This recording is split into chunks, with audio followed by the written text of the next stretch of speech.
Hello hi வணக்கம். நான் ராஜேஷ் சண்முகம். தென்தமிழகம் திரைப்படத்தோட கதையின் நாயகன்.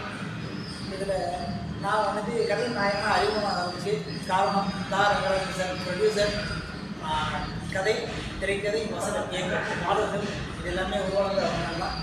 என்னை நடிகனாக உருவாக்குறது தர்மர் பெரியசாமி சார். ஆக்சுவலாக டேரக்டர் என்னை உருவாக்கியிருக்காரு. இவங்க எல்லாத்துக்கும் அறிமுகப்படுத்துனது சிவசக்தி, என்னுடைய அண்ணன். ஸோ இவங்க எல்லாத்துக்கும் இந்த நேரத்தில் நான் நன்றி தெரிவிச்சுக்கிறேன்.